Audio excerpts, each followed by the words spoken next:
Bonjour, on se retrouve dans une nouvelle vidéo pour travailler sur la chenille qui fait des trous d'Eric Carle.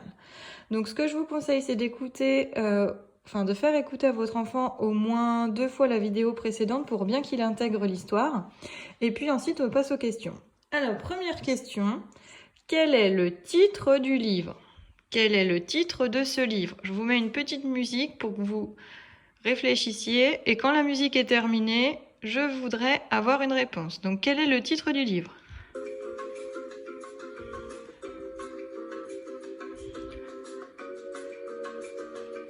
Oui, il s'agissait bien de la chenille qui fait des trous. On continue. Autre question. Quel est l'auteur de ce livre? Qui a écrit ce livre?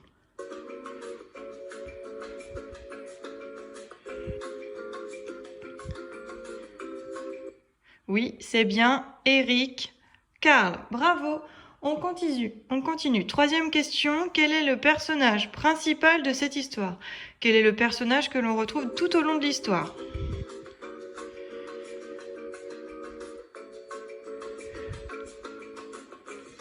Il s'agissait bien sûr de la chenille. On continue. Quatrième question. Avant d'être une chenille, notre petite chenille est sortie de quelque part. Mais d'où?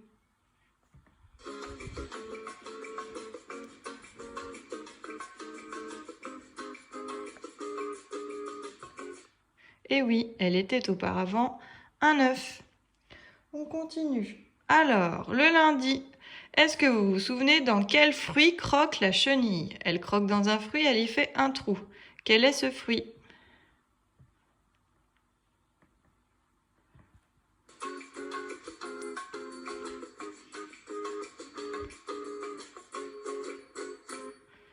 Eh oui, il s'agissait bien de la pomme. Le lundi, elle fait un trou dans une pomme.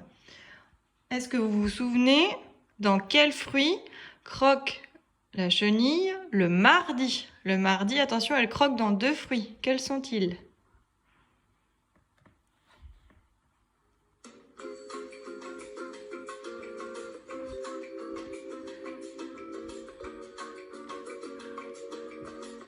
Eh oui, il s'agissait des poires. Ensuite, souvenez-vous, le samedi, elle mange énormément de choses. Seriez-vous capable de m'en citer au moins 3?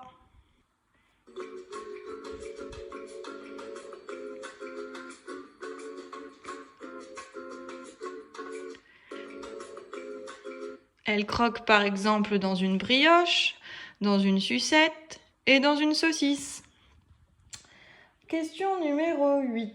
Comment se sent la chenille après avoir mangé tout ceci? Comment se sent-elle? Je vous laisse réfléchir.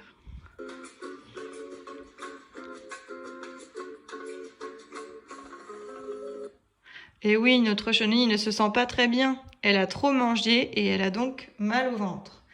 Question numéro 9. Comment est-elle? Qu'est-ce que j'ai écrit? Alors, je vais recommencer ma question. Alors, que construit-elle pour se transformer? En fait, elle va construire quelque chose, elle va s'y blottir. Est-ce que vous vous souvenez du nom?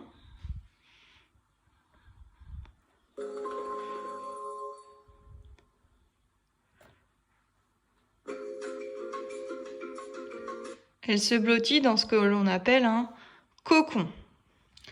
Ensuite, dernière question. Notre chenille a donc disparu et elle s'est transformée en...